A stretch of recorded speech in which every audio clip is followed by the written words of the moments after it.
नमस्कार विद्यार्थियों। आज अपन श्रीमद् भगवत गीता के दूसरे अध्याय के 45वें, 46वें, 47वें और 48वें श्लोक को पढ़ेंगे। पहले के पिछले तीन श्लोकों को और इस 45वें श्लोक में कई लोग वेद विरोध या वेद निंदा की आशंका करते हैं, पर गीता में स्वयं अनेकत्र वेदों की स्तुति की गई है। भगवान ने स्वयं को वेदवेत्ता बतलाया है और फिर गीता वेदों के अंतिम भाग उपनिषदों का ही अनुवाद है। अतः गीता को वेद विरोधी कहना एक भ्रम मात्र है। वस्तुतः वेदों में कर्मकांड और ज्ञान कांड का व्याख्यान किया गया है। बाद में पृथकशः ब्राह्मणों में कर्मकांड और उपनिषदों में ज्ञान कांड प्राप्त होता है। अनेकत्र वहाँ कर्मकांड पर आक्षेप भी किए गए हैं। इसकी झलक इन श्लोकों में भी दृष्टिगत होती है। अतः विरोध या निंदा का कोई प्रश्न नहीं है। 45वें श्लोक को देख रहे हैं। सकामी पुरुषों की भांति निष्काम पुरुषों को भी स्वर्ग आदि की प्राप्ति पर ज्ञान का प्रतिबंध हो सकता है। अतः भगवान श्री कृष्ण कह रहे हैं, त्रैगुण्य विषया वेदा निस्त्रैगुण्यो भवार्जुन निर्द्वंदो नित्य सत्वस्थो निर्योगक्षेम आत्मवान। अर्जुन, हे अर्जुन, वेदाः चारों वेद त्रैगुण्य विषयाः सत्व, रज और तमस इन तीन गुणों से युक्त संसार को प्रकाशित करने वाले हैं। अर्थात ये इस संसार को विषय बनाने वाले हैं। निस्त्रय गुणाः,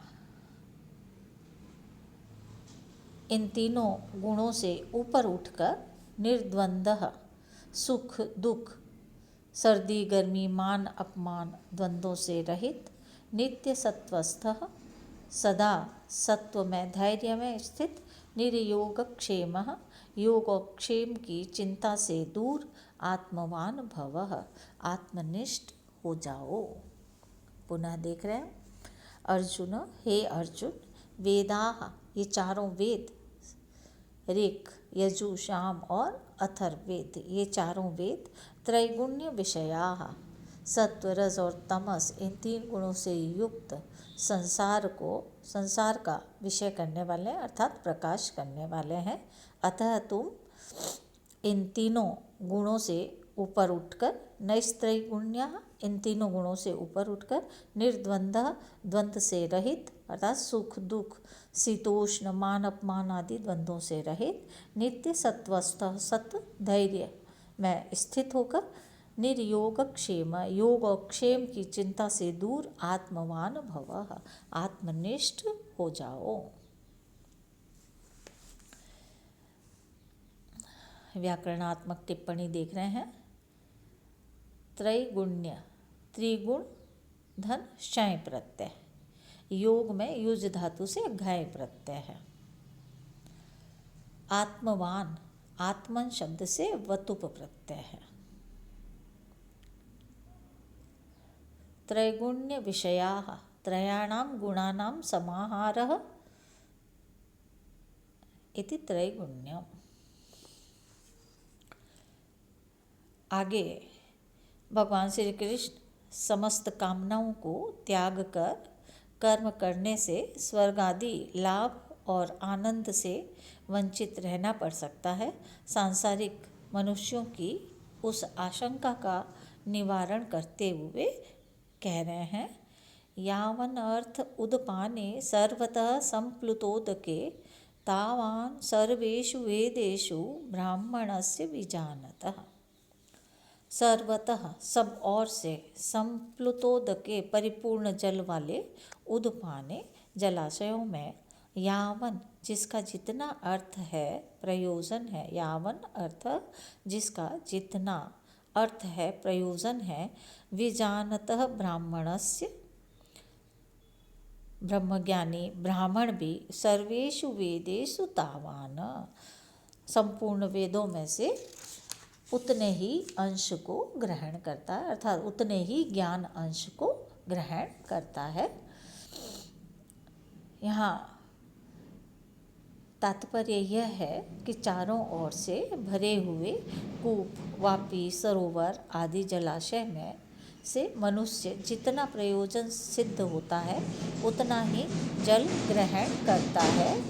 उसी प्रकार विस्तृत जलाशय रूप वेदों में जितना प्रयोजन जिसे सिद्ध करना है उतना प्राप्त कर लेता है, अर्थात ज्ञान युक्त ब्राह्मण ज्ञान के अंश को ग्रहण कर लेता है, वो कर्म कांड के पछड़े में नहीं पड़ता है।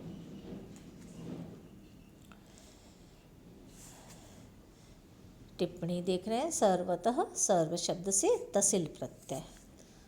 उदपाने, उदकम पिबति अस्मिन् इति उदपाने। उदकम, उदपा और ल्युट। विजानतः, वि ज्ञा और क्षत्रि। ब्राह्मणस्य, ब्रह्मण शब्द से अण प्रत्यय है तो बनेगा ब्राह्मण। अब आगे भगवान कर्मयोग की चतुसूत्री का प्रतिपादन करके अनासक्ति का उपदेश देते हुए कह रहे हैं। कर्मण्येवाधिकारस्ते मा फलेषु कदाचन, मा कर्म फल हेतुर्भू मा ते संगो अस्त्व कर्मणि। ते अधिकारः, तुम्हारा अधिकार, कर्मणि एव, कर्म में ही होना चाहिए। कदाचन फलेषु मा, कभी भी, कदाचन कभी भी, फलेषु उस कर्म के फल में मा नहीं हो। कर्म फल हेतु मा भूः, तुम कर्म के फल का कारण न बनो। अकर्मणि ते संगः मा अस्तु, और कर्म न करने में भी तुम्हारी आसक्ति नहीं होनी चाहिए, अर्थात कामना का त्याग कर सदैव कर्म करते रहना चाहिए। महत्वपूर्ण है ये श्लोक। ते अधिकारः कर्मणि एव, तुम्हारा अधिकार तो कर्मणि एव, कर्म में ही है। कदाचन, कभी भी, फलेषु, फल में, कर्म के फल में नहीं। कर्म फल हेतु मा भूः, कर्म फल का कारण न बनो। अकर्मणि ते, और कर्म न करने में भी तुम्हारी संगः मा अस्तु, आसक्ति नहीं होनी चाहिए, अर्थात कामना का त्याग कर सदैव कर्म करते रहना चाहिए। अधिकारः, अधिउपसर्ग, क्री धातु और घय प्रत्यय। संगः, संज धातु, घय प्रत्यय। कर्म फल हेतु, कर्मणाम फलम तस्य हेतु, कर्म फल हेतु। इस पूर्व पद में वर्णित कर्मयोग की स्पष्ट व्याख्या अग्रिम पद्यों में करते हुए भगवान श्री कृष्ण कह रहे हैं। योगस्थः कुरु कर्माणि संगम त्यक्त्वा धनंजय, सिद्धय सिद्धयो समो भूत्वा समत्वं योग उच्यते। धनंजय, हे अर्जुन, योगस्थः, योग में स्थिर होकर, संगम त्यक्त्वा, आसक्ति को छोड़कर, सिद्धि असिद्धयो, सिद्धि और असिद्धि को समः भूत्वा, समान भाव रखकर, कर्मणि कुरु, कर्मों को करो। समत्वम योग उच्यते, समत्व, सिद्धि और असिद्धि के समत्व भाव को ही, समान रहना ही, सफलता और असफलता में समान रहना ही योग कहा जाता है। पुनः देखिए।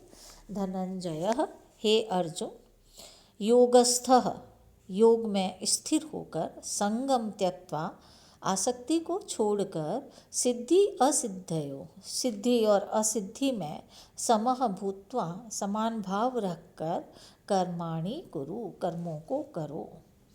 समत्वम, ये सिद्धि असिद्धि अर्थात सफलता और असफलता में समान रहना ही योगः उच्यते, योग कहा गया है। व्याकरणात्मक टिप्पणी देखिए। योगस्थः, योगे तिष्ठति इति योगस्थः। त्यक्त्वा, त्यज धातु से त्वा प्रत्यय।